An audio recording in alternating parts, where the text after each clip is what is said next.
Everyone, welcome to another episode of JourneyCast. My name is Levi. I'm Alicia. And today we have with us I'm Josh. Josh Smith. He's come back. Pastor, Reverend, soon to be, can we say that yet? Soon to be? Soon to be. Soon When to are you be. releasing Doctor. this? Probably this Friday. Yeah. So soon to be. Soon to be Dr. Smith, but not yet.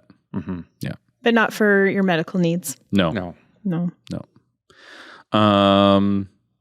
Yeah. Why did you decide to get your doctorate? Why did I decide to do a Doctor of Ministry degree? Yeah. Part of it is just You've that already been to school so many times. I've been to school a lot. Yeah. This year is my 30th high school grad, whatever. Reunion. Yeah, wow. we don't get together, but Oh, okay. if we did, 30th anniversary. it's 30 years this year.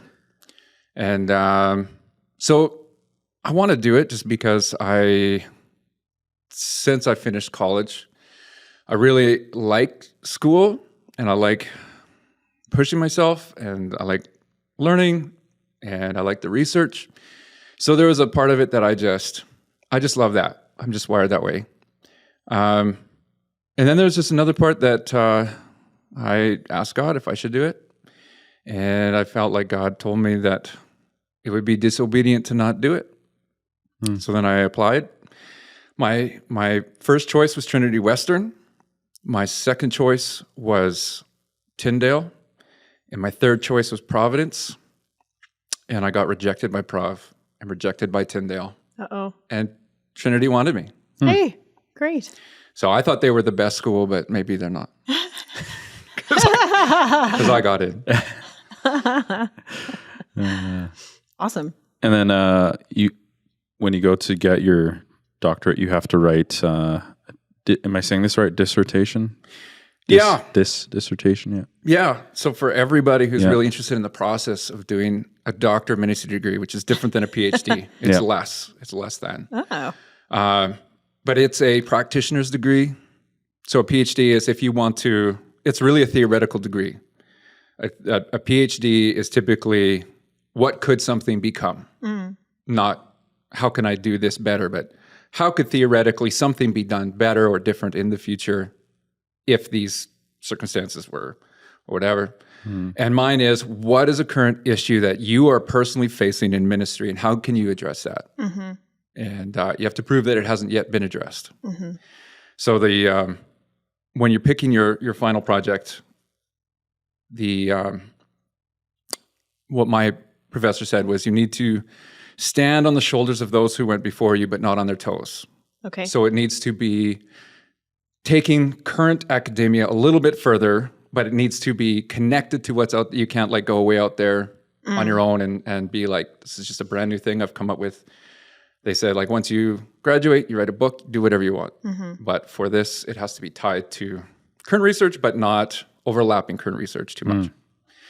So there's, you do the equivalent of 3 years. I mean, you can spread it out, but 3 years of classes. Yeah, just different courses, Bible stuff, professional stuff. And then over that time, you need to pick a final project. You write an idea paper, which is like 5 pages. Tell them this is my idea, this is the answer, or the question that I want to answer. And they either say yay or nay. And they said, this sounds interesting. So then you write a proposal. It's like 25 to 30 pages. And you just basically tell them more about it, what you plan to do, to research. And then they say yay or nay. So they said yay. So then you make an application to the Human Resource Ethics Board, which is like another 40, 50 pages. Goodness. They say yay or nay, and they said yay, and then you start your research. And what topic did you choose? So my topic is an exploration into best practices for introverted pastors working within a team context. That's a long title. I feel like it has to be. If it's short, then it's like, That's true. that seems like a seminary paper. Right. And you must enjoy this topic and be interested in it if you're willing to write that many pages about the same thing. Too true. So, What's an introvert? what is an introvert? That's a great question. Yeah. And let me tell you why it's a great question. because it is so misunderstood what an introvert is, because we all have this general idea. Everybody that I talked to about this project, everybody I interviewed for the research, has a general idea, but very few had a good idea of what it is. So a lot of people will say, oh, they're introverted, they're shy, they're withdrawn, they're antisocial, they're, all of these things which are defined negatively. It's like, well, what is an extrovert? Oh, they're gregarious, they're outgoing, they're engaging, they're funny, they're blah, blah, blah, blah, blah. It's all positive things. All Life positive of the things. party. And introverts are all of these things that they are not. It's like, you're not outgoing, you're not charismatic, you're whatever. And I was quicker than some to embrace the fact that I'm introverted. A lot of people will not want to admit that they are, which I've also learned in my research, just because of the negative connotations. Yeah. Totally fair. Little tidbit, little fun what's fact. that quote? It's like something about like if you always, how does it go? Something about like telling a fish that it can't fly or something, it's going to spend its whole life thinking that it's a failure or something, something like that, right? Like, so if you're comparing this extroverted people as like, this is a good, positive thing, why aren't you like that? You're always comparing, it's like, well, just because I'm not good at that doesn't mean I'm not good at other things. So, but isn't it terrible to be an introvert? You would think it's terrible, especially in ministry. Right. Oh, yeah. So my little tidbit, my little factoid that I want to share is that when this all was coming about, the whole theory of personality psychology, Alfred Adler, who is an introvert, had a theory that it is good to be introspective, to be thoughtful, to be quiet, and to work things out. And his contemporary, Sigmund Freud, you might have heard of, was very extroverted and thought that was the best way to be. You need to be outgoing. You need to, propagate the species. And the way you do that is being outgoing. And as he observed introverts, he found it very unhealthy. And of course, he is all about abnormal and normal psychology. And he put introversion as abnormal, extroversion as normal. So the right way to be is extroverted, the wrong way to be is introverted. And he linked it very closely, like it's a half step from narcissism, which is, I think we can all agree, is pretty negative. Yeah. And they say that they're so inward looking that they become narcissistic and self-focused and self-indulgent, all these kinds of things. And I think that there's some hangover from that, even though that's not how we would look at it today. I think there's hangover from that, 80, 90 years ago. So then Carl Jung took these two together and said, no, they're both good ways to be. You're just wired. And of course, at the time, he couldn't monitor brain waves, mapping the brain, all these kinds of things. But he had a theory that they're both exist at the same time. One is just stronger. One's going to be your go-to, but you can operate in both. Just one is going to wear you out. One's going to bring you life. Energy. And now we know that is true. So why is it good to be an introvert? I think we need both. And there's a scale. So yeah, that was one thing I found interesting. We were talking about it at one of our YXH meetings, that it's not just like, it's not binary. Either you're introverted or extroverted. There's no in between. Because I think that also confuses people. It confused me, like making me think like, I would consider myself an introvert in some ways, but then I'm also very social sometimes. So like, but it's kind of this like, some people kind of are in the middle. Some people are a little more introverted. Some people are way more introverted. Some people are a little more extroverted. Some people are, it's this kind of scale.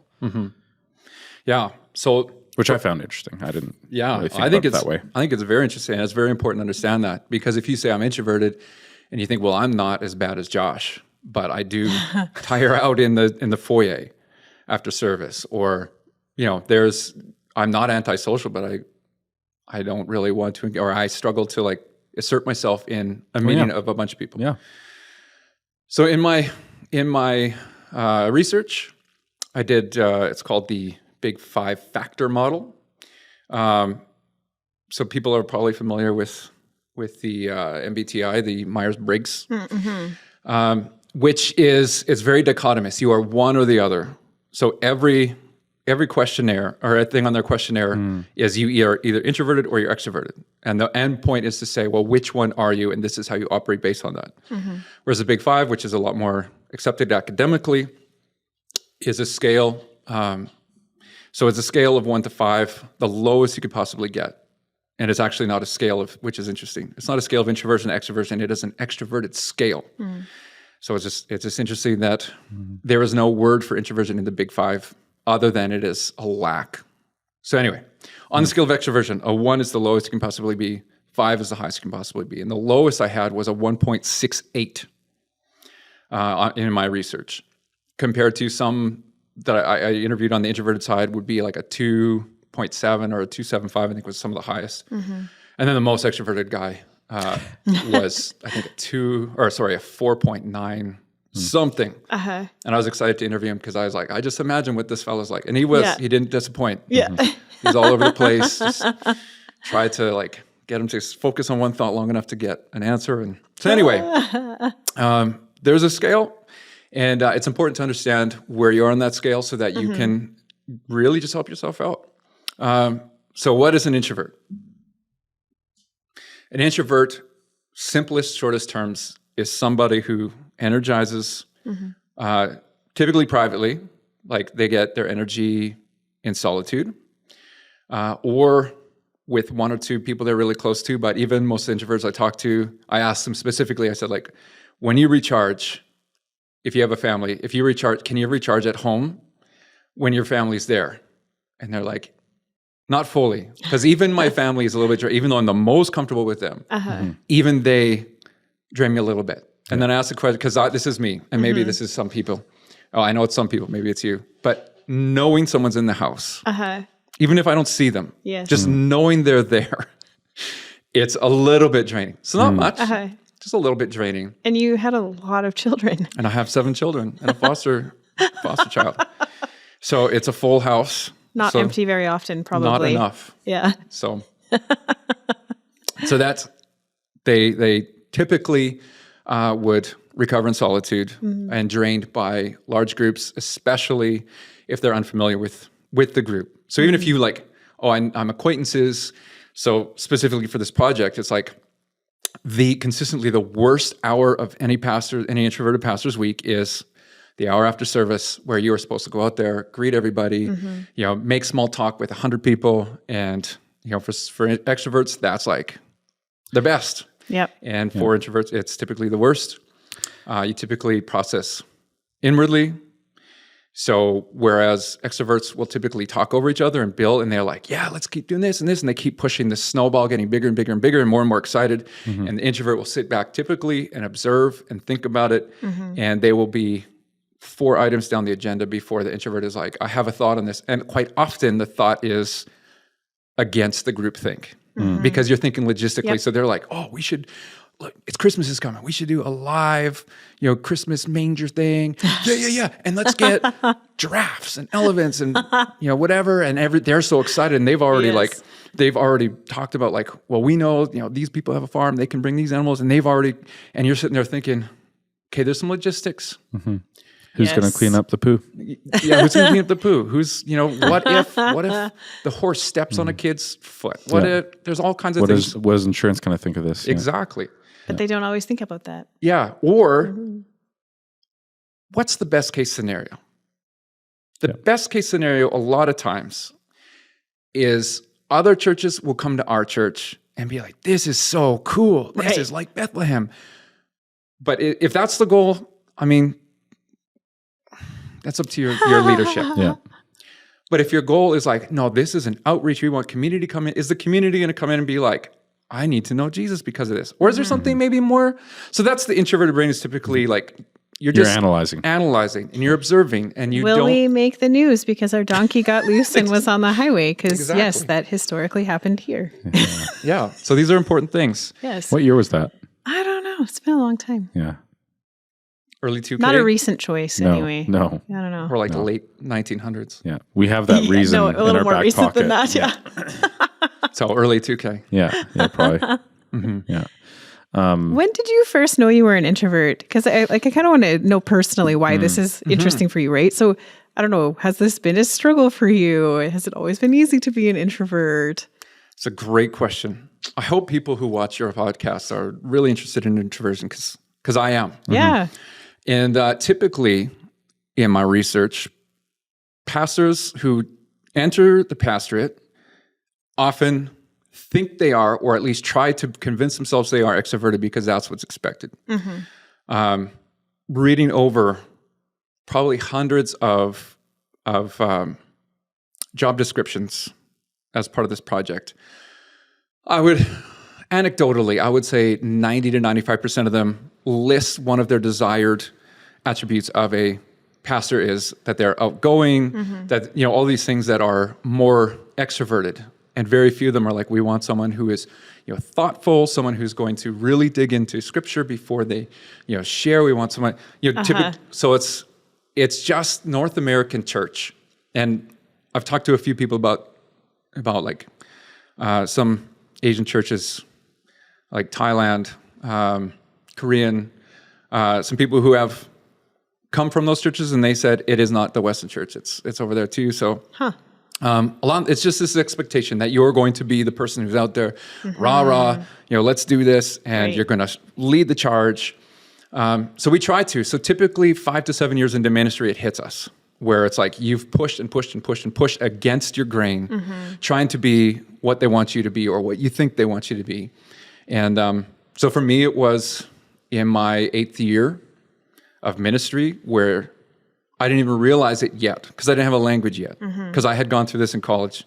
Almost everybody does an MBTI sometime in their college or somewhere in their career. And so mine was always extroverted because you're not even locked in until you're 30. Right. So you can bounce back and forth quite easily.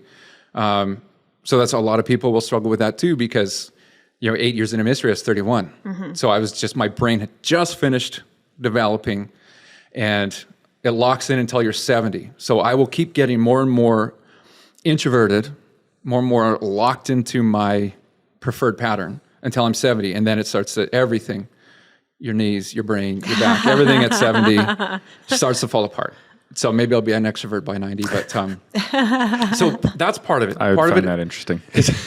Part of it is that it's just easier for you to go into that mode when you have to. So I learned when I was on a staff with a bunch of extroverted people, the worst place was staff meeting. And we would meet all day Tuesday, and I would sit back, and every Tuesday I'd give myself this pep talk, like, you got to be more talkative, you got to speak out more. But as I'd sit there in the meeting, I wouldn't have anything good to say, which would never stop an extrovert. There's no filter for them. It's just like, right. It's just, they just vomit words.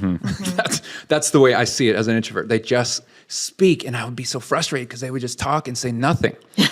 And I would sit and observe. So if there was a moment of silence long enough that I would collect my thoughts, then I would be able to share it. And depending on how it's received, I'll either be encouraged to share or I'll be discouraged to share. Because if they're like, I take this idea, because for them ideas is just like, throw everything at the wall and see what sticks. And for me, it's like, I have processed this. I've looked at it. You need to understand the wall first. You need to know what you're throwing at it. So 100 different ways. And then they're like, I give my offering and they're like, yeah, that's trash. Let's keep going. And it's like, that meant something to me. For me to share that. For you guys, it's nothing. For me, it's vulnerable. But I didn't have a language to because say. They're not analyzing it because they're extroverts. They're just like, or they'll take one piece of that. And they'll be like, oh, that's great. Let's build that snowball. Yeah. So that was tough. See, I understand that. So like we've connected a little bit on this because I'm an introvert. I don't know. It's maybe even like obvious over a podcast because I'm like, I always kind of wait for my opportunity to speak. I'm like, didn't get to talk today. But I just kind of pause, right? But when it comes to staff meetings, I'm also kind of conscious that I think differently than everybody else, but I thought that was bad. So I was kind of like, okay, like every thought I have is usually like so different. And then I just was discouraged from speaking because I thought like, okay, Alicia, like your ideas are dumb. Just keep them to yourself, right? Or you just become so conscious of like embarrassing yourself by speaking. I don't know. Or even if like somebody has an idea and you're like, oh shoot, I see like 10 different things wrong with this. And I always do. And I want to, and you say something, but then everyone's like, wow, why do you have to be so negative? And you're like, no, I want to make sure we do that, but the right way. Or it's never that kind of meeting. It's like, oh, we'll do those details later, right? Yeah. So I don't know. I always kind of put myself on pause. But yeah, I actually hit a point, like, and I agree, like I would do the same thing literally every like Tuesday before staff meetings to be like, okay, like you have to have your, like you have to make yourself heard. You have to be a part of these meetings. I'm like, you're a pastor, you have to speak up. So I kind of amp myself up. But then I just like, I don't know, it hit a point where I just felt discouraged for so long that I kind of just like quit speaking. I just was like, I'll just sit quietly in these meetings. And I was fine with that for a while. I kind of just embraced that. But I don't know, it's since like we started talking about introversion and how it's important, how we do think differently and to embrace who I am, it actually has, in effect, given me the confidence to start speaking up more in meetings but to acknowledge who I am. Like I'm okay to wait till the end and I'm okay to, give myself the reflection time, but it actually has helped me already. That's awesome. Yeah, for real. Yeah. So any of our introverted friends who are watching this and they're like, well, what do you do? What you do is, one of the things you can do is ask for an agenda, minimum of a day ahead of time. And just communicate with your staff and say, I want to share more, and this is how you can help me do that. If you get me an agenda ahead of time and I can look over that, I can start thinking about these things, then I get a head start. Because normally I get the agenda at the beginning, and then it's like, all right, I got to start thinking about this. So having a chance just to process, asking whoever leads the meetings, slow it down, because it can get run away, and it can get real silly.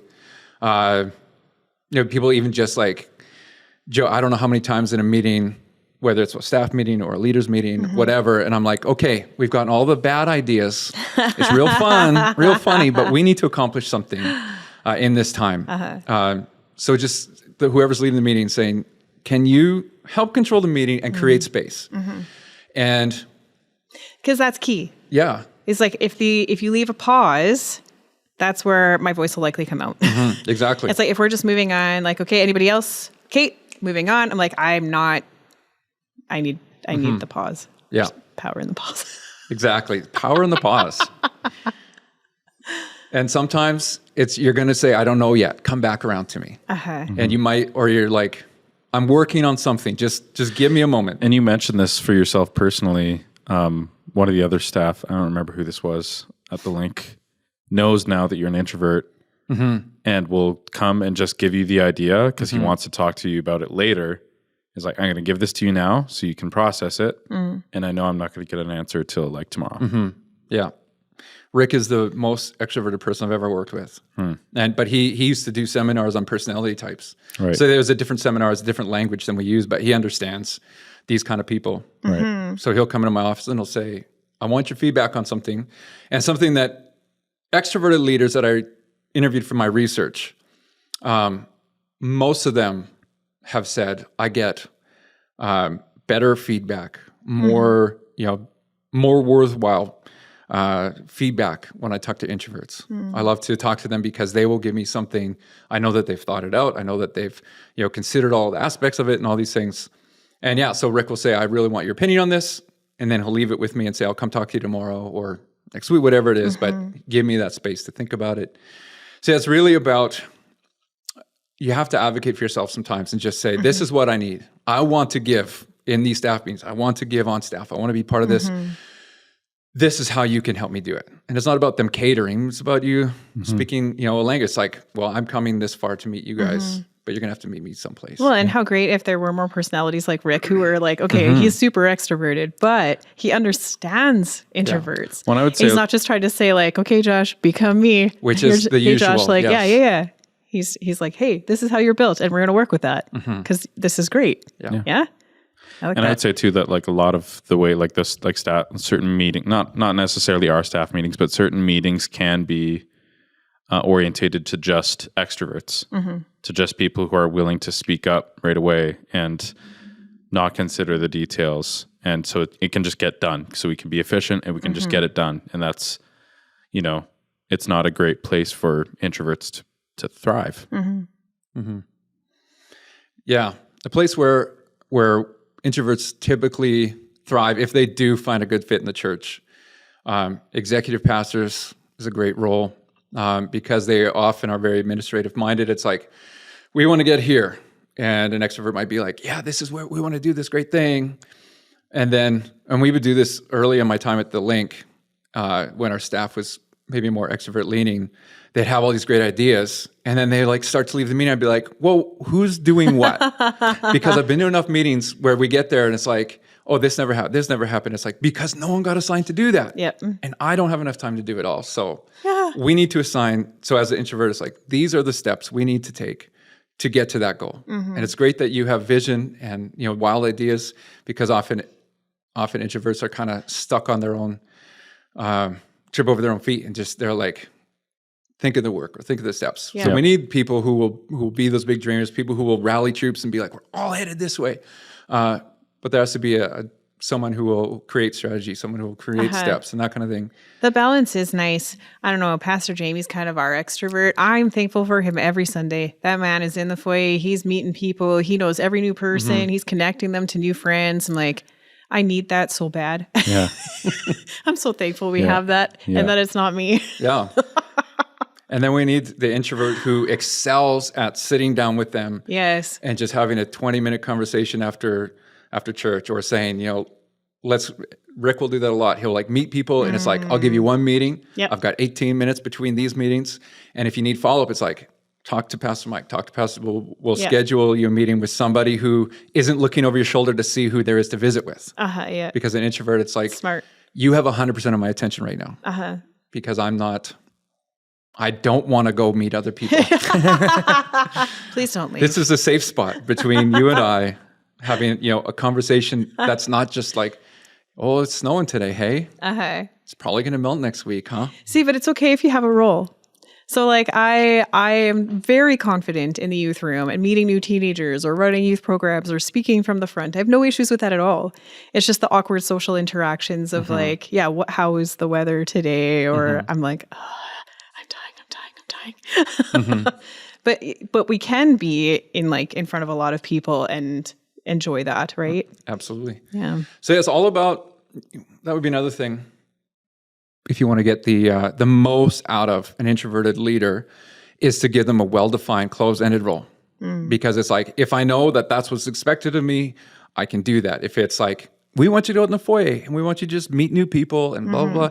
It's just such a big task to break it down to small steps. How many people would you like me to meet? Exactly. How long should I talk to each of them? Exactly. What are the topics of conversation? Yeah. What is my goal? What do I need to get them to do? Yeah. Do I want them to sign up for Alpha? Do I need to get them to, go to the prayer room? Like, what is my goal for this, and how long should I be out there talking? Yeah. Like, yeah. So closed-ended, well-defined. And then definitely in leadership roles, a lot of introverts don't want them. Right. Like I rarely will like volunteer. It's like, oh, we would love to start this group or whatever. It's like, I typically will, with YXH, I was happy to walk behind Aaron because he's very extroverted. And it's like, I'll walk behind you and I'll pick up the pieces when you're like throwing out these idea bombs I'll create strategy, but I don't want to be a leader unless I have to be. And then when I am, it's like, okay, my role here is to lead this group, to speak up here, to be the one inviting or meeting kids and inviting them into, the large group or whatever. And I can do that until 9 p.m. Yep. And then I know I can go home and crash. Yep. Or whatever. It's not just this big, wide open, indefinite thing. And if you want, if you want introverts to come to your church stuff, tell them what to expect. Don't say, hey, this is going to be so much fun. You want to be there. It's like, it doesn't sound like anything could fun. happen. Yeah. That's terrible. Yeah. If you're going to be in triads or some kind of small groups, let them know. Because it's like, if it's worth it to them, they'll go. But it's like, don't sabotage me with these little groups Right. without being prepared. Start on time. Yes. Because extroverts will be like, They'll show up on time. We've got a few minutes. People aren't all here yet. So, let's Just hang out visit. and mingle. Because the value there is relationship. For me, the value is the product. Yes. We're coming together to meet for a purpose. Yes. And the purpose should be accomplished so that I can go on with the rest of my day. Yes. So the introvert will be like, not everybody's here, but let's honor those who are and let's start on time. And the extrovert will say, you know what, this is a good conversation. Like, let's keep going and past the end time of the meeting. And me as an introvert, I'm like, I Yeah. got things to do. I have I've planned planned out my my- day. For Yeah. real. Yeah, literally. And they're like, yeah, this is so good. Let's just chill. And it's like, I did not schedule chilling into my And there's afternoon. exceptions. Like there, For sure. there might be a time where, okay, for sure, there is something special happening, but it's those when that's happening on a weekly basis, then you're going to start losing your introverts. Yeah.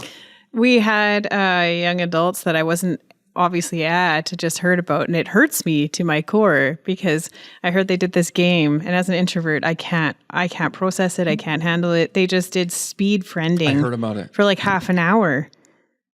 And so like my introverted friends who And like how were long at was it? that, or for half an hour. No, but how long was like, because they would like ring a bell and I you'd think have it was to like move 5 to the minute next- intervals. Yeah. So like you had to meet a lot of people and have terrible conversation probably with all of them. Which maybe it might have been No. less would have been. No. Okay, so here's my question. No.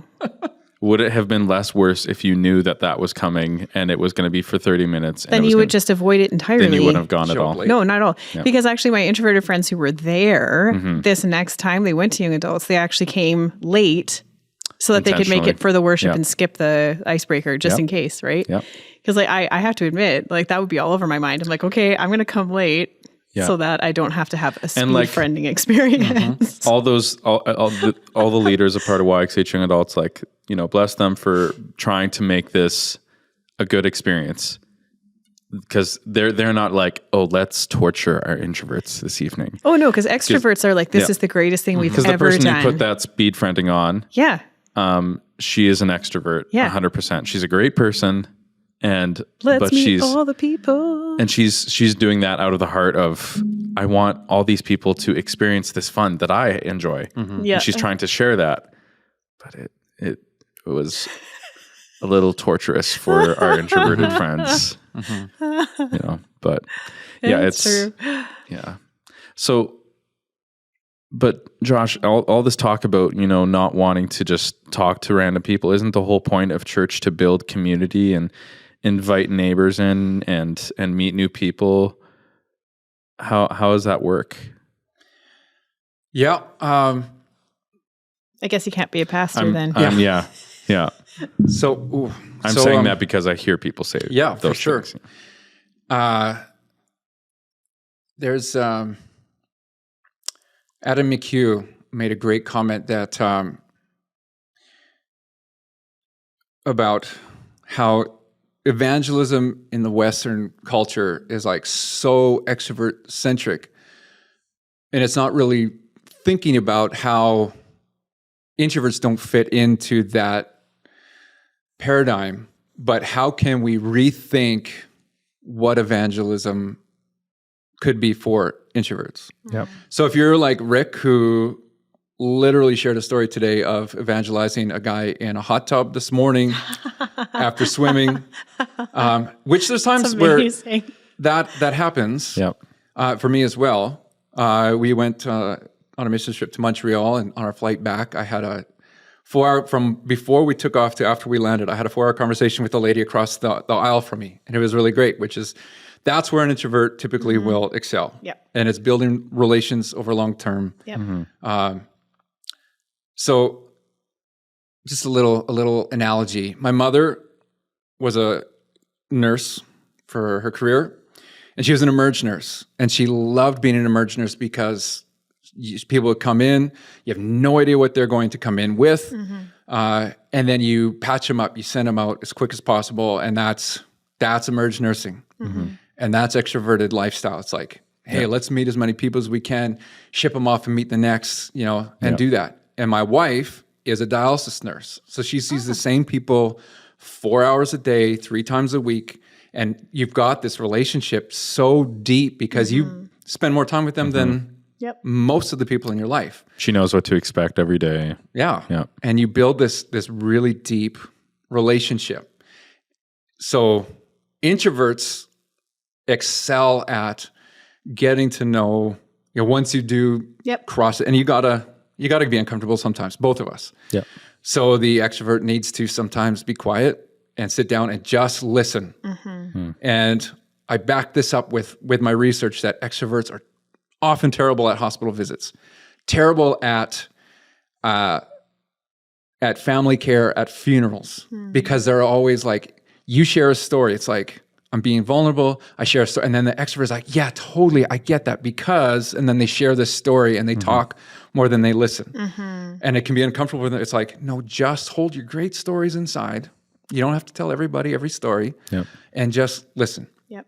And we've got to get out. And so when we had new neighbors move into our neighborhood, it was not comfortable for me, but I went over there and introduced myself and just talked about our family and asked them about where they came from and all this kind of stuff. So it's, once you make that initial like weird, awkward conversation, have a couple of weird pauses where you just stare at each other and you're like, well, I just live over there. So, but then, you know, as you build this relationship, then, so we are best suited to walk with people over the long haul, thick and thin. And our extroverted friends are a lot better at just going out there and meeting a ton of people, introducing them to someone who will take the next step with them, which is typically an introverted person. It'll be like, I got you in the door. Yep. And now it's handoff time. And someone will take you out for coffee and listen to those things. And if you go, just pay attention if you go for coffee with an extrovert, every time, if there's a bell on the door, every time that bell on the door goes at the coffee shop, they'll turn around. It's like, who's that? Who's that? Can I meet them? What's going on? And as an introvert, I'm like, it's like, no, I have scheduled this time You're focused. to be locked in on you and give you my 100%. But as soon as my little alarm goes, I'm out of here. So you're saying then that pastors should be both. We need a team. Yeah. 100%. We need a team. I think an unbalanced team either way will lead to a lack of health in your staff. If you've got a whole staff of nothing but extroverts, worst case scenario, nothing's going to be done well. Nothing's going to be planned well. Follow-up's going to be terrible. Purpose will be lacking because it's like, oh, this is so fun. Let's do this. Let's fill our entire gym with foam. And it's going to be wild. People have so much. But I always wonder, what's the purpose? If I'm going to invest my time, money, effort, whatever, it's like, is there a purpose? Because I don't like to waste my time or your time. What is the gym full of foam going to do? What is the point? And maybe when I was younger, I was just more fun. But as an older pastor, it's like, what if we're not doing something purposeful? So we play 9 square with a purpose. You know, I don't tell my leaders, hey, just, go play 9 square, get sweaty with the kids. Right. And it's like, no, as you're there, you are talking to the person in the square next to you. You're building relationships. If you spike a kid in the face with a ball, now you can have a conversation, it like leads to something. Give a little smack talk and build a relationship. Exactly. Everything we do, it's like, here's the purpose behind it. And my leaders know the purpose is like, okay, I'm not just fooling around. I'm not just doing, whatever to kill time. This is the purpose to it. Yep. And I think a church that is overly run by introverts will become Anglican. So, so you can't have just one. That's fair. That's funny. Do you have a question? We have a lot of teenagers, obviously, who listen to this podcast. Do you have any thoughts on teenagers who might be introverted? It's interesting because the teens who are introverted are really introverted. Because like I say, they can go back and forth so much. And the reason it was so hard for me to come to terms with being an introvert is because growing up, I wasn't. I was a class clown. I was, standing on top of desks. I busked, I would go out and play on Scar Street and like, I would never do that now. That's like the worst. I would take the bus just to meet people. Like I had a car, but I would take the bus just to have conversation. Well, like especially when I was a young Christian, just came to faith before I was 20. It's like I was just so outgoing. Even when I was married, 23, I was still so like off the walls and outgoing and meeting everybody. And then as I got closer to my 30s, it just started to really take shape to what it is. Then it got to an unhealthy level, I think. I cocooned a little bit because the more you feel that you're like being pushed away, the more you're like, well, I'm going to hold you at arm's length too, because fair, yeah. I tried a couple of times to share my struggles with people on staff and they were like, smarten up. You're doing it wrong. Right. And you might not be the best fit. Right. So then you cocoon. And I think I got to an unhealthy place. So teens, can go back and forth. So most of them you don't how know. does that work? I don't know if I fully understand that. Like, how do you go back and forth between being extroverted and introverted? Because their minds are so elastic. Yeah. So when you get to 30 is the golden age where it's like, okay, your brain has really developed almost fully, if not fully. For ladies, fully. For men, maybe you got a year or two left. But it becomes less elastic. So if you think about it, it's like when you're young, it's like you might have like this big loose elastic and it's like you can stretch this much and you're not going to be so tired out. So you are going to hit, if you're like an introvert, you are going to hit that wall, but it's going to be so much further for a child or a teen than it's going to be for a 40-year-old. Yeah. So they can stretch so much either way and they will hit that wall. Yeah. So I'll hit a wall, give me 20 minutes in a youth conference, like a youth pastors conference, where you've just got to go and meet people. It's like, I'm so done. I just want to find a bathroom on the third floor of this convention center, take a book, take my phone, whatever, and just like, I just need some time to be alone. Whereas for them, at a conference full of kids, it's like, you might get 47 kids snaps before you are like, God, I just need to chill for a bit, find a corner. And But those who are already locked into that introversion are the kids who you go to the retreat and they're like, oh, I've got 7 books that I can read. Right. Yes, right. So for those kids, it's such a struggle. And you really have to work with them to work with other kids. Because I've got some kids in my youth group. And there's a difference between shy and introvert, because they really could just be shy. Oh, right. Yeah. And because there are shy extroverts. It's rare. Yeah. So they really could just be shy. And it's a matter of just being like, get them a group of 4, 5, 6 friends who are coming out that they can connect with and feel like they've got people who are excited when they come into that room. Because a lot of them, it's like just so hard for them. And we don't do it, perfectly by any means, but just encouraging some of the kids who are not quite as wild, but some of those kids who are like, can have a deep conversation once in a while, and just helping them to connect with them and trying to set up opportunities, because you can't force them to. Right. But they are going to hit a point where it's just not worth it for them to come anymore, because they're like, I'm just not connecting. I've tried.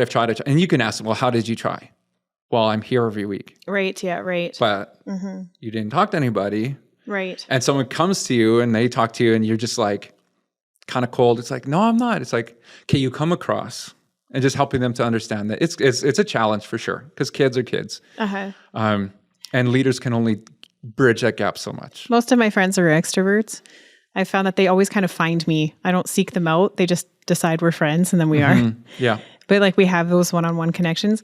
I think I've been an introvert my entire life. And I think that because like, even when I remember being distinctively like a teenager, like I would always refuel by like, I'd be at home. I had like 1,000 journals. I was just journaling all the time, or like writing books. I decided I was going to be an author when I was really young. So I started like writing stuff all the time, but like that stuff gave me life. So like, I always defaulted to being like in my bedroom. There was always something to do. Like, I don't know. I used to do embarrassing stuff. I used to like be in there dancing, because I for sure, like I tell people all the time, I was going to be a backup dancer for the Backstreet Boys. I was so sure this was my life. It's like, that was my calling, right? So I don't know. I just spent a lot of time, and like, that's really how I got my energy. And I did, like, even back then have like really close friends, but it was like these one-on-one things, or I happened to be a part of a group that I was brought into. But even then I really had close friendships with each one. But I really think I've been an introvert kind of always. So it's interesting that some people can be and then not be, because I think this has just been my journey, but it's kind of cool. Yeah. And there are some kids who are like, it's going to show up a lot more at that age. And I definitely, it took a long time to hit the wall. But when I was young, it's like, hey, I would just go for a walk. I would go for hours-long walks just by myself because I just needed that time. But then as soon as that was done, it's like, okay, back in there. Yeah. Yeah, I used to like people watch at the mall. I don't know. I just enjoy being by myself. It was totally fine. It was like not a problem. I liked it. And a little interesting thing that I found is, especially for pastors, I know this might not be for other jobs, but pastors, one of them said when he's overwhelmed, just like peopled out, he'll go to Costco. Oh. And he'll walk around. He's like, That's Why? like why it's so many people there. And he said, nobody cares about me there. So I can walk around Just be off. and I can be around people and it's just so refreshing. Nobody wants to talk to me except for the people giving me samples.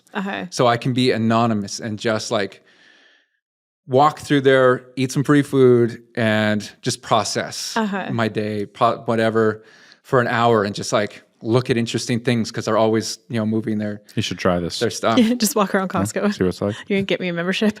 We're pretty close. Our church is pretty close to Costco. So I've done it. Have you done? Does it work well? It for you? does. Yeah. It does. It's refilling because as long as there's nobody there, because we have a small town. Is there a risk Right. in getting a sample though? Do you feel obligated to talk to the person who's giving you the free thing? Yes, 100%. Yeah. It's like there's a social contract where I need to listen to your spiel and pretend I'm interested. It's like, just the salad dressing is just at the end of that cake. Yeah, I'm going to come back around. I'll think about that. That's a great, how much?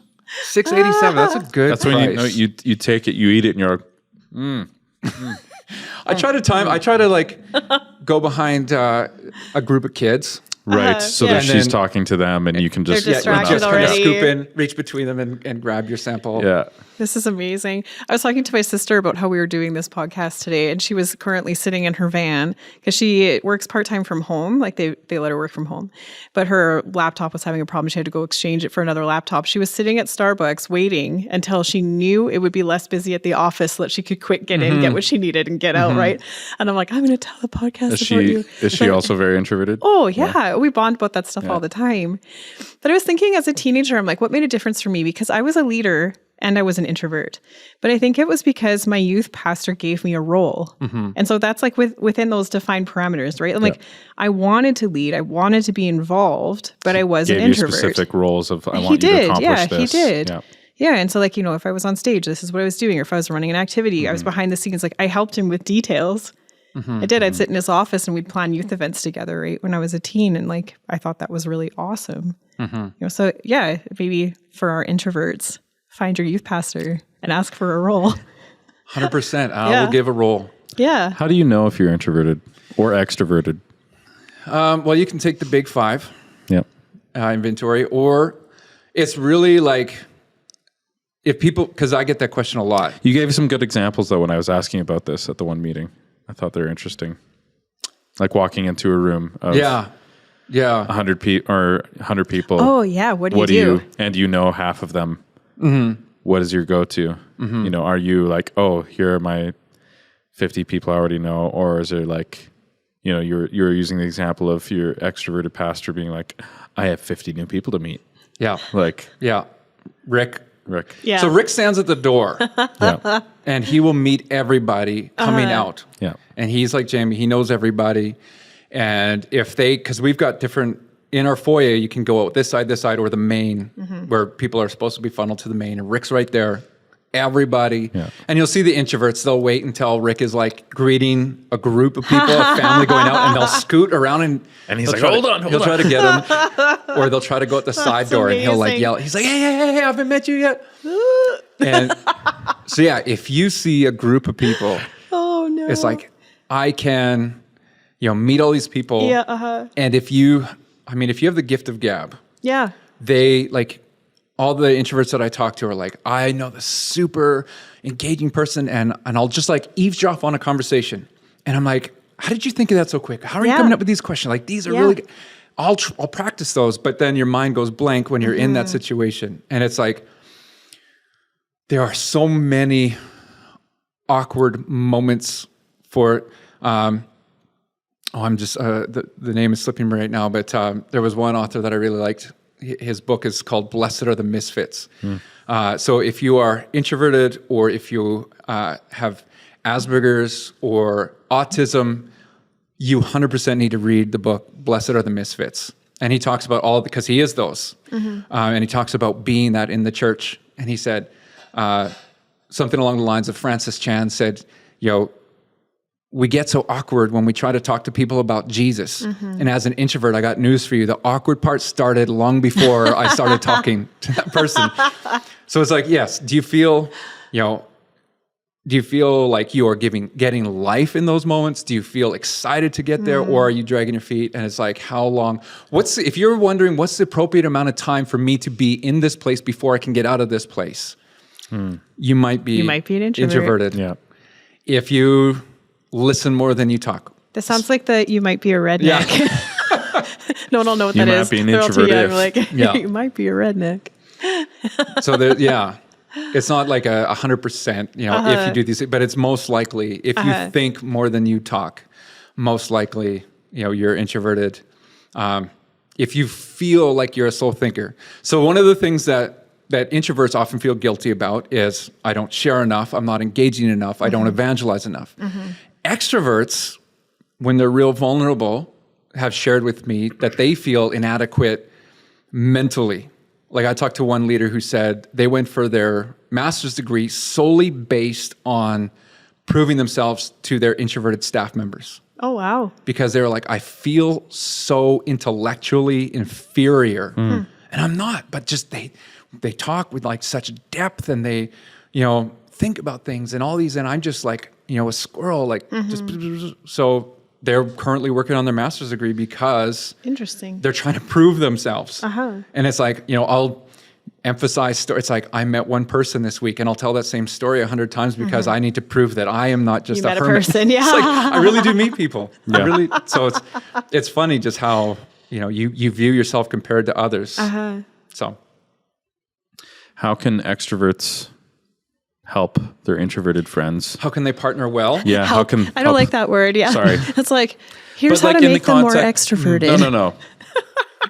In the sense that we've created a very extrovert focused culture, like where extroverts thrive. How can we shift that thinking? How can we partner with them? How can we, because I think that's extroverts, typically try and like, I need to come and fix this introvert. No, you don't. They're fine the way God made them. How can they understand them better and work with them better? I think the biggest thing is getting a common language. So like one extroverted pastor I talked to who said, like, early in my career, I did a lot of damage because I expected people to be like me. And then he said, so interesting, the book Quiet by Susan Cain came out in 2012, which like legitimized introversion in the popular.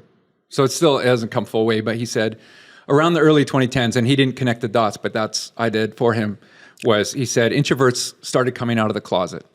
So it's really about education and seeing like they're not antisocial, because a lot of times it's like, you need to be out there greeting people, especially in a larger church. It's just more difficult. You hit like 150, 200, it starts to become more difficult to know everybody. Especially if you come in cold. I talked to one introvert who it's not so hard for them because they were born in the church, grew up in the church, and there's still only like 80, 90 people. Right. So they're very comfortable there. It's like a family. Whereas, if you were to get on staff at the Link right now, it's like, all right, here is 500 people for you to get to know. And it's a real challenge. So it's really... And it's not that we don't like people. Exactly. Because I love people. Yep. I love actually 100%. forming new bonds. I love I love those connections. It's just, Yeah. It's Could be overwhelming. It's getting over that initial like small talk conversation. Yes. And then you connect on something, and then you're great. yeah. Yes. And that's like, let's go for coffee. Let's do Absolutely. But getting a language, a communication. So this one person after a retreat, he would just say like he's so exhausted and tired, and this person was like, how could you be, and just not understanding what they even meant by that. And he kept, every time this person would say this after retreat, this leader would be like, why don't you just quit? Like, Oh, no. If this is such a no. if this is such a hardship for you, like maybe you're in the wrong line of work. And he didn't realize like maybe I should just give him like 3 days off. Oh yeah, and then he's great again. And then because he'd say otherwise, like he was a great guy. But so it's that language, and I think the onus is more on the introvert, just because we're less understood. But to receive that. So I've shared it with people who I don't know if I can drop names because it's like Yeah. the whole HREB thing. Right. So I don't think this person minds. Okay. But anyway, a person that you and I know who is a spiritual grandma, lovely, Oh, yeah, I know who you're talking lovely about. lady. We were walking down the hall. I think it was after actually last year's YXH. podcast. Oh, podcast on. I don't know if I mentioned in there that it's introverted, or at some point I mentioned that it's introverted. And we were walking down the hall together. She said, I don't think that you should say that you're introverted. And I said, why do you think that? She's like, I don't think that you are. And I got the impression I don't think you are because that would be bad. Right. So I said, what do you think I mean? When I say I'm introverted, what do you think that means? And she's a very godly woman. She's learned from Jesus. She didn't answer me. She answered my question with the question. She said, what do you mean? So I said, well, I mean, like, I think I take in the world around me internally. I process it in my own mind. I don't verbalize it until I figure it out. And I get tired when I'm around too many people for too long. And then she's like, that gives me something to think about.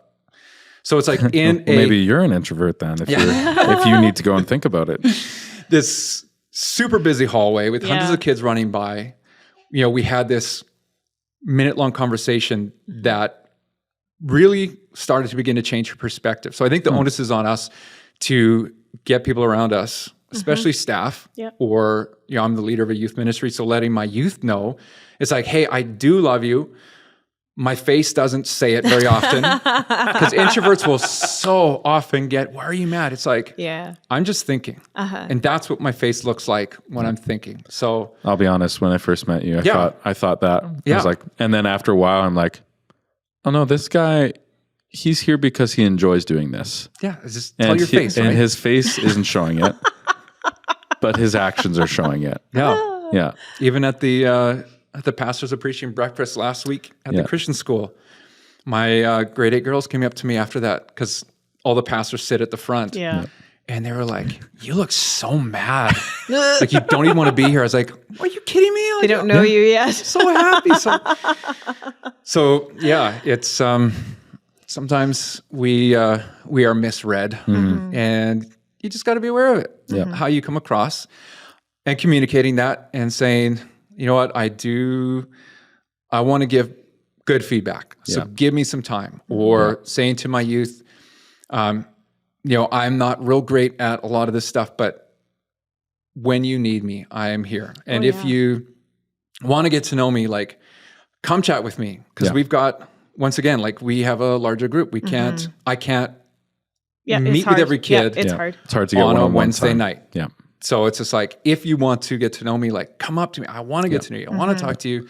But there's just too many for me to do it every night. Yep. So just letting them know, like, I am approachable and I am a fun guy. Ask my mom. She'll tell you. My mom says I'm fun. So, and then I think once you win over a few, then when other people are like, why is Alicia like just so mad? They'll be like, no, she's just thoughtful, but you should go out with, like, she is, like, you go for coffee and she's just so wise. Like, it's great. So really, how can extroverts partner well? It's about, for most of it, I would say it's about introverts knowing themselves well enough so that one of the guys that I talk to, humans, one of the people I don't want to identify them. Oh, right. Yes. One of the people I talked to, I said, what advice do you have for an introvert just starting out in ministry?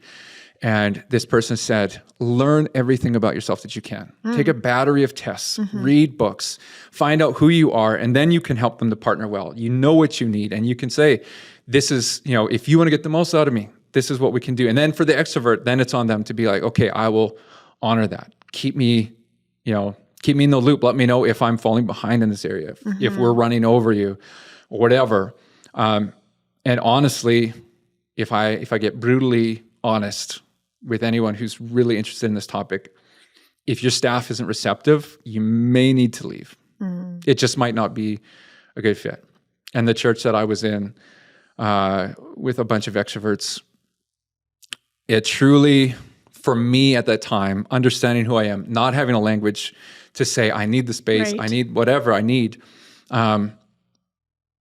it just came to a point where it's like, I have to leave. This isn't the place for me to grow and thrive. And if you have a church like that, because it's heartbreaking. I talked to some leaders who, one of the major themes that came out of my research was that most introverted pastors carry wounds from other staff. 75% of them do. And I think part of that is because some of them that I interviewed haven't been in ministry for 5 years yet.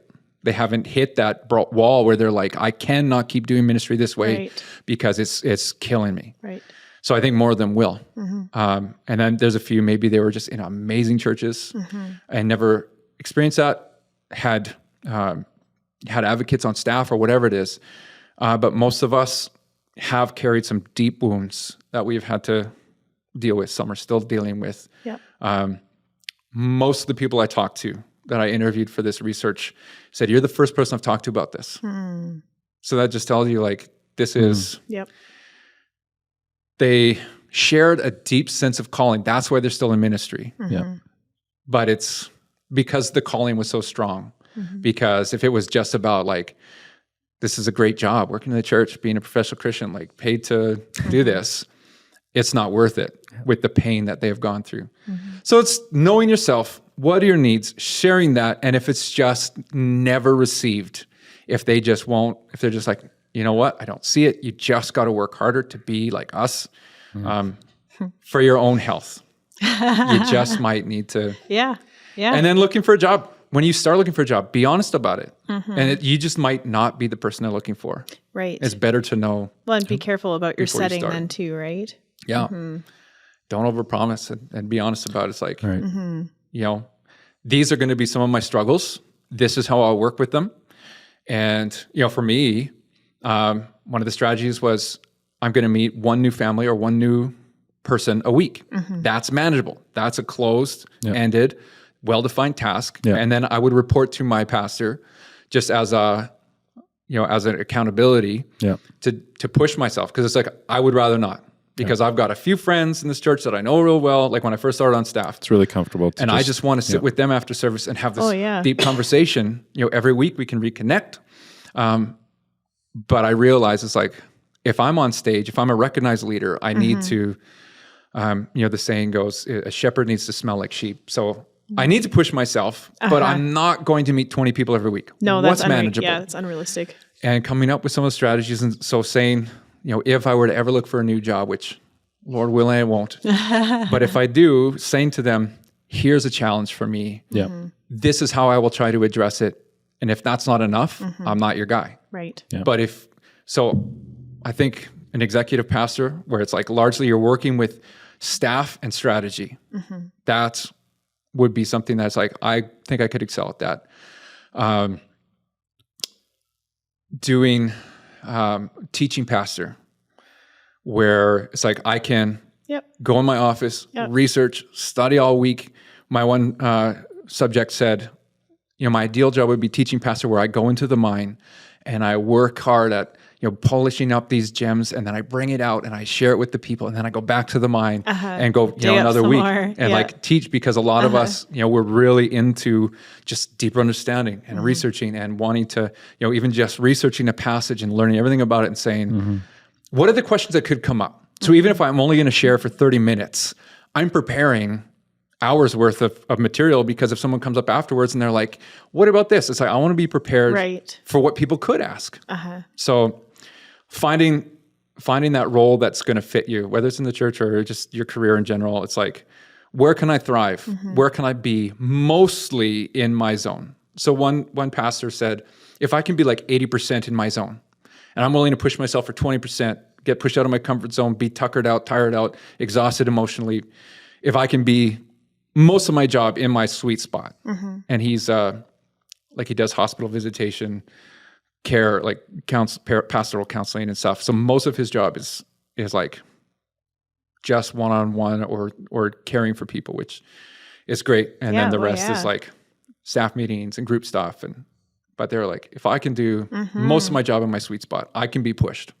But if it's flipped, if it's like 80% is uncomfortable. Oh yeah, then you're just it's just not manageable.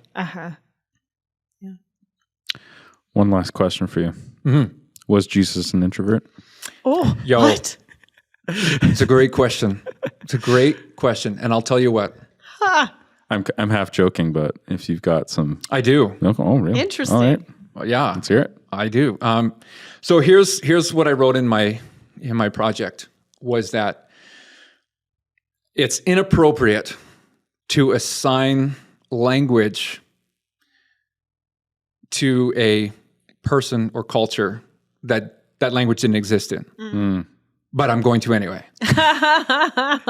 And I do so with fear and trembling. Yes. And the reason why I think it's worthwhile academically to look at biblical characters and ponder, not that they were introverted or extroverted, but did they show introverted characteristics? Yeah. And if they did, what does that say for introverts, how we can learn lessons from them? How they did ministry. So the one, if you want to talk about like introverted Bible characters, the one that everyone's going to talk about is Moses, Okay. because he found a great job watching his father-in-law's flock. Yep. He was just like Yep. out with sheep, just hanging out, didn't have to deal with people very much. And then God is like, I got a great assignment for you. You're going to go to Pharaoh and you're going to lead a nation out of slavery. And it's going to be so much fun. And he's like, why me? Fun for And he was like, no, I'm good. I'd rather not. Which is, and like I said, I don't want to assign feelings or words or whatever to things that weren't there. But I like to just think about, read a scripture and just think of like, what was actually going on? Yeah. Why did he say not? And not I me? also put in there, I wonder if are we reading this in real time? Right. Or were there long pauses where Moses was like, let me think about it. Right. And then he thinks about it. He's like, yeah, no, that does not, I don't Because want he's to do writing it. the account. Yeah. So we only have what that's he true. wrote, you know? Yeah. So like maybe he's like, and then he's not going to write down. And then I paused for 2 minutes to process that. And then This whole said account, it could have to the been like bush, a 4-hour visit true. it could have. when we read it in a paragraph. It's true. Yeah. And then, so he argues with God a little bit. And he's like, find somebody else. Uh-huh. And then he's like, I'm not a good, what if worker Speaker. with words? What if Aaron Yeah. came with me? and Yeah. did it? Yeah. And then God is like, I'll give you a good talk. He's a schmoozer. He can talk for you. Yeah. And then, he's still like, no, I really don't want to do it. Like, I do not Yep. feel like doing this whatsoever. And eventually, because of the call on his life, he does. So I'm not saying Moses was an introvert. I'm just saying there were definite introverted characteristics. Yeah. Yeah. We talk about the teaching pastor who I just want to go read, research, Yeah. and bring this diamond. It's like, well, what did Moses do before he spoke to the people? He went away in solitude with God and received, and then he came down Went on a little hike. and spoke. Exactly. Went on this walk, hung out with God for a while. And so was Jesus. Jesus, I pontificated in my paper that if you were to... Hold on. What does that word mean? Pontificated? I imagined... Okay. I thought about, I pondered. Doctor's already using some fancy words here. I pondered already the begun. possibility. What if Jesus took an MBTI? And I said, perhaps he would be like 100% both. And the second reader pounded me for that. He's like, here you just talked about how bad the MBTI is, for its dichotomous results. And then you Right. talk about Jesus being, I was like, it's just a joke. Yeah. It's a little haired joke. Yeah. And I said, what if he took the big 5? Yeah. Would he be a 2.5 or actually a 3? Because it's 1 to 5. A 3 on the scale? Would he be a perfect ambivert, or would he simultaneously be both? Yeah. Because through Christ all things are possible. And he's like, that's not funny. So anyway, Jesus was definitely demonstrated introverted characteristics. Because he would go away to pray. All He was the always time. trying to get away from people. One-on-one suppers Yeah. and visits. He's like, and, I'm so done with you people. I just got to be alone. Yeah. Need to Always go hiding. be with the Father. Always hiding from people. He was, an introvert will typically want a very small but very deep group of friends. Mm-hmm. And an extrovert is like, I just want a whole bunch of friends. They're all like an inch deep, but one of the extroverts I talked to said, I am networked. All of these relationships are very shallow, but I know a lot of people. Yeah. And they were like, my kids always make fun of me. They're like, I hate going to the store with you because you get I know stopped. everybody. Like, every single row, people are stopping you. And this was a bigger city than Medicine Hat. And they're still, even in a bigger city, like getting stopped all the time.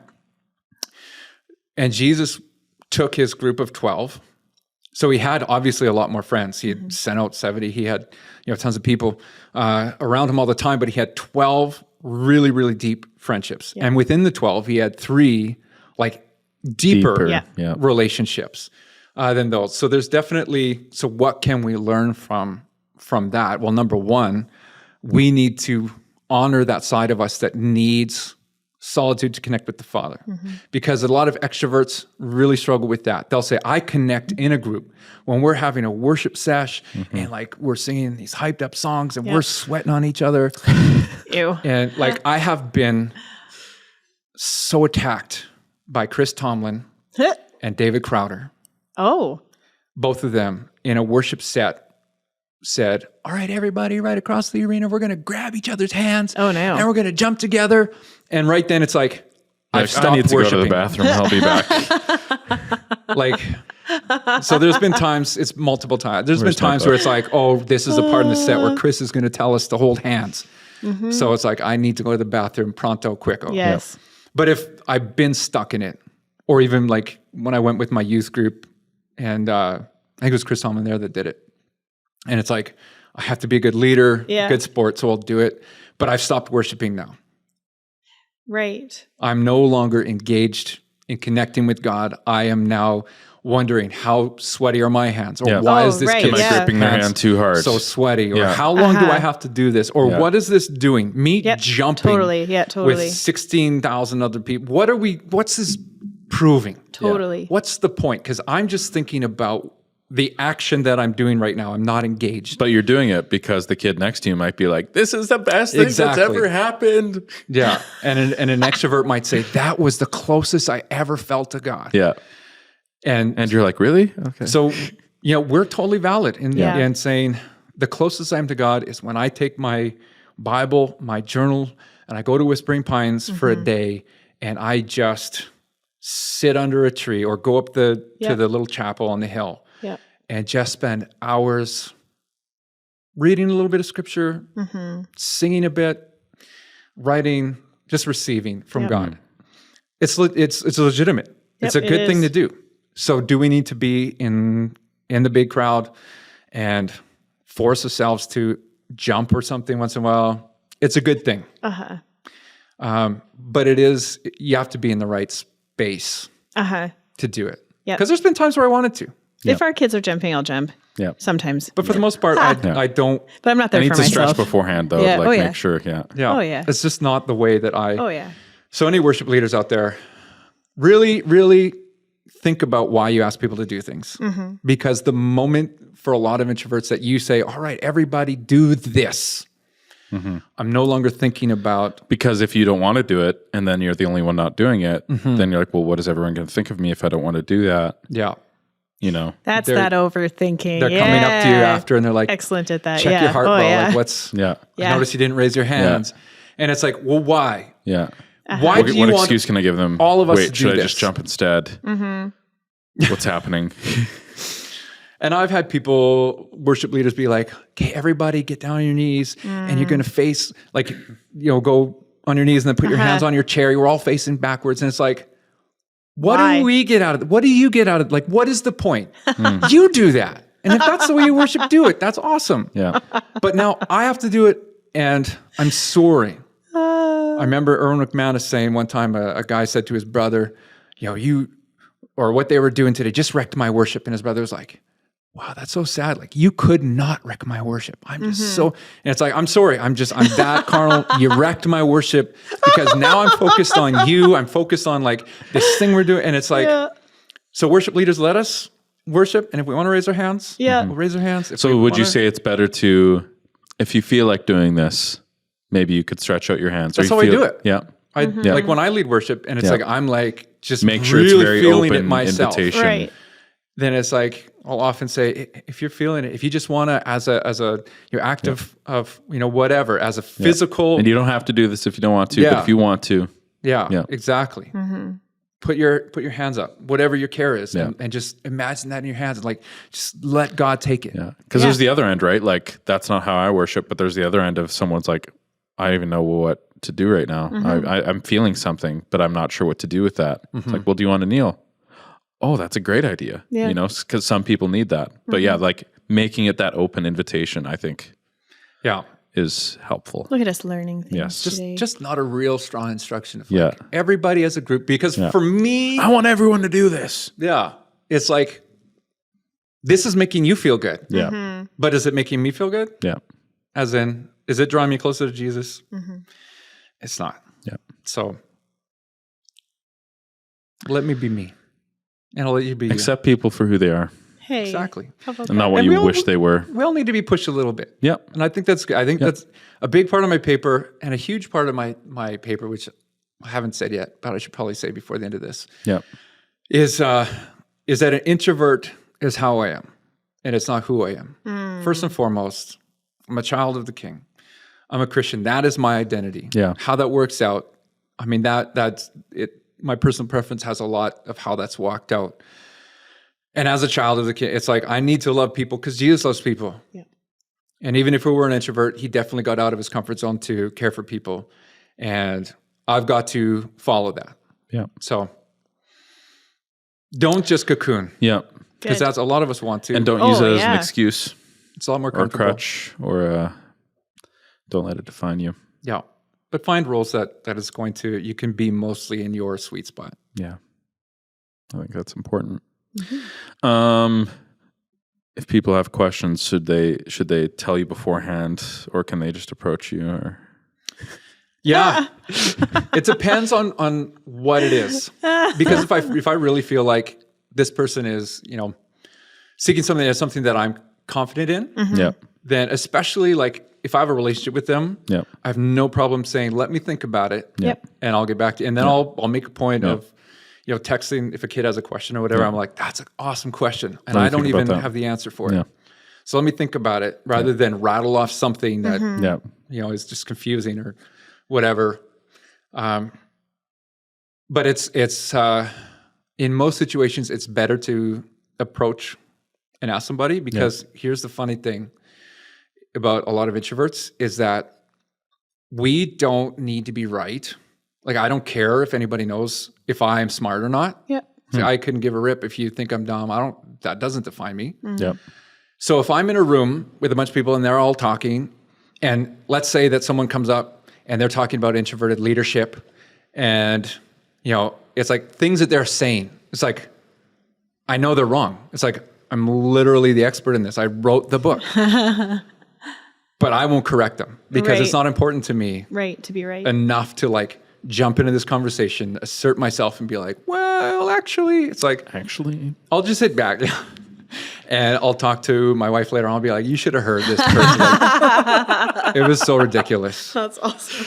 But if they asked, if someone were like, oh, hey, Josh, like you did your research on this, like, what do you think? And then it's like, okay, I have been asked to, enter this. I'm more than happy to do that. But if I'm not invited, it's like, hey, I don't care. I don't say this ignorance all you want. It doesn't bother me. Whereas a lot of extroverted friends of mine, they're like, no, like it has to, they need to know. I know this stuff. Or what? yeah. It's like, I just need to assert myself into this conversation. Even if it's strangers at a shopping, I need to put myself in there. Yeah. Whereas, hey, if you think that I'm just this shallow, unintelligent old person, I don't care. I mean, I didn't want to say it, but Well, the older I get, the less I care. oh gosh. well, Josh, thank you for coming and Yes, sharing thank about you. your research. I hope there's something. Yeah. I'm excited to valuable read it. for I really somebody. am. Yeah. Yeah. Yeah, if people have questions, ask Josh. Or Ask. don't. Or don't. Yeah.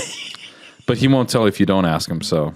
Yeah. If you want a copy of my research, Yes, I do. it will be available very soon. Okay, so PDF. it will be public that people can read it. Yeah. Okay. It will be. So I'll happily send it to anybody as a PDF, but it will also be on the Trinity website. They post all of their final project, all their doctoral projects. Oh, wow.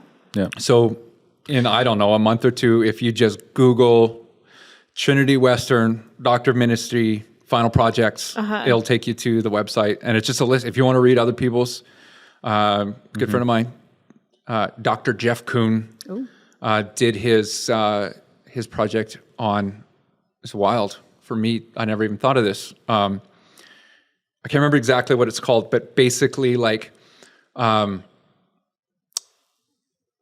spiritual, like personal spiritual practices as a group. So like taking spiritual, like personal spiritual practices, but practicing them as a congregation. Oh, wow. So if you're interested in that, there's a lot of other ones that I was less interested in, but they're all on there. Yeah. So if you don't want to email me and ask for it, it should be available online. Awesome. And if it's available online, I can also link it in the description of the show notes or YouTube description. So long as he soon passes, you know. As soon as it's If available, I pass. Yeah. You'll pass. That's perfect. Like I'm assuming that I'm going to pass at this Well, point. And then I'm going to Good. update the thumbnare to Dr. Josh Yes, Smith. I appreciate that. Excellent. Reverend Doctor Yeah, Reverend Doctor. Yeah. Joshua Smith, BRE, BAR, CS, It's going to be such a long MALM. text on this. Demon. Awesome. All right. Thanks, Josh. Appreciate Thank it. you. Thank you. Thank you for having me. Yeah. See you, everyone. Bye.